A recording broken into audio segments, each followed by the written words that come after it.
Hello, Mina's വേൾഡിൻ്റെ പുതിയൊരു എപ്പിസോഡിലേക്ക് എല്ലാവർക്കും സ്വാഗതം. ഇന്ന് ഒരു ചിപ്സാണ് ഉണ്ടാക്കുന്നത്. സദ്യയ്ക്ക് നമുക്ക് ഒഴിച്ചുകൂടാൻ പറ്റാത്തൊരു വിഭവമാണ് ചിപ്സ്. വളരെ ഈസിയാണ് ഉണ്ടാക്കാൻ. നമുക്കെങ്ങനെ ഉണ്ടാക്കുന്നതെന്ന് നോക്കാം. നിങ്ങൾ ഈ ചാനൽ ആദ്യമായാണ് കാണുന്നതെങ്കിൽ ലൈക്ക് ചെയ്യാനും സബ്സ്ക്രൈബ് ചെയ്യാനും ഒപ്പം ഒരു കമൻ്റ് ഇടാനും മറന്നു പോവല്ലേ.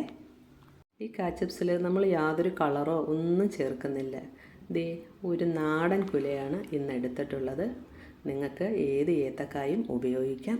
അതിൻ്റെ തൊലി പൂർണ്ണമായും കളഞ്ഞ് ഇങ്ങനെ എടുക്കണം. നമ്മളൊരു നൈഫ് കൊണ്ടോ കൈ കൊണ്ടോ ഈ ഏത്തക്കാളുടെ തൊലികൾ പൂർണ്ണമായിട്ട് നമ്മൾ കളഞ്ഞിട്ട് നല്ല ക്ലീനാക്കി എടുക്കണം. ഇങ്ങനെ തൊലി കളഞ്ഞാൽ മതി. ഇതുപോലെ തൊലി ഇളക്കി കളഞ്ഞിട്ട് എടുക്കണം ചിപ്സ് ഉണ്ടാക്കാനായിട്ട്.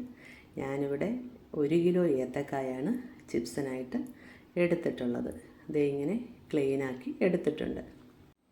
ഇനി ഈ കായെ ഒരു സ്ലൈസർ ഉപയോഗിച്ച് കട്ട് ചെയ്താണ് തിളച്ച എണ്ണയിലേക്ക് ഇടുന്നത്. ഇവിടെ സ്റ്റൗ ഓണാക്കി നമുക്ക് ഫ്രൈ ആക്കാനുള്ള ചിപ്സ് ഉണ്ടാക്കാനുള്ള പാത്രം വെച്ചു. അതിലേക്ക് ഓയിൽ ഒഴിച്ചു കൊടുക്കുകയാണ്. 1 കിലോ സൺഫ്ലവർ ഓയിലാണ് ഞാൻ എടുത്തിട്ടുള്ളത്. നിങ്ങൾക്ക് വെളിച്ചെണ്ണയാണ് ഇഷ്ടമെങ്കിൽ വെളിച്ചെണ്ണ ഉപയോഗിക്കാം.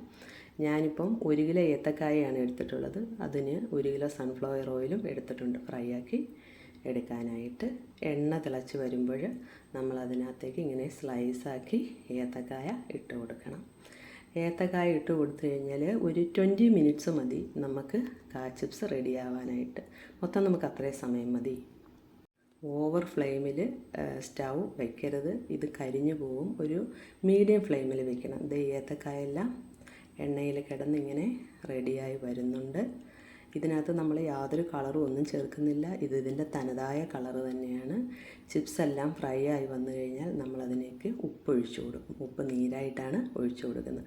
ഉപ്പ് ഒഴിച്ചു കൊടുത്ത് ഈ കുമ്പളകളൊക്കെ ഒന്ന് മാറി കഴിഞ്ഞാൽ നമ്മൾ നല്ല ഫ്രൈ ആയി കഴിയും. അപ്പോൾ അതിനെ നമ്മൾ കോരി എടുക്കണം. ഒരു കോരി ഉപയോഗിച്ച് കോരി എടുക്കണം. ദേ നോക്കിയേ, എല്ലാം നല്ല ഫ്രൈ ആയിട്ട് വന്നിട്ടുണ്ട്. കോരിയെടുക്കാനിനി കോരിയെടുത്ത് ഒരു പാത്രത്തിലേക്ക് മാറ്റുകയാണ്. വളരെ ഈസിയാണ് നമുക്കിത് ഉണ്ടാക്കാൻ. എന്തിനാണ് നമ്മൾ കടയിൽ നിന്നൊക്കെ വാങ്ങിക്കുന്നത്? ഒരു പ്രാവശ്യം ഇങ്ങനെ ട്രൈ ചെയ്ത് നോക്കൂ. നല്ല ടേസ്റ്റാണ് കഴിക്കാനായിട്ട്. ഇത്രയേ ഉള്ളൂ നമ്മുടെ ബനാന ചിപ്സ് ഉണ്ടാക്കാനായിട്ട്. അതേ റെഡി ആയി കഴിഞ്ഞു നമ്മുടെ ബനാന ചിപ്സ്. സദ്യയ്ക്ക് മാത്രമല്ല, നമുക്ക് സ്നാക്സായിട്ടൊക്കെ കഴിക്കാം. അപ്പോൾ വൈകിട്ടൊരു ചായയുടെയൊക്കെ കൂടെ നമ്മൾ തന്നെ ഉണ്ടാക്കിയ ബനാന ചിപ്സ് ഉണ്ടെങ്കിൽ നല്ല ടേസ്റ്റല്ലേ. നല്ല ടേസ്റ്റും അതുപോലെ നല്ല ഹെൽത്തിയും ആയിരിക്കും. അപ്പോൾ എൻ്റെ ഈ ചാനൽ കാണുന്ന നിങ്ങൾക്ക് ഓരോരുത്തർക്കും ഒരുപാട് താങ്ക്സ്. വീണ്ടും പുതിയ വീഡിയോകളുമായിട്ട് വരാം. അതുവരെ ബൈ ബൈ. അപ്പോൾ എല്ലാവരും ഒന്ന് ഉണ്ടാക്കി നോക്കുമല്ലോ.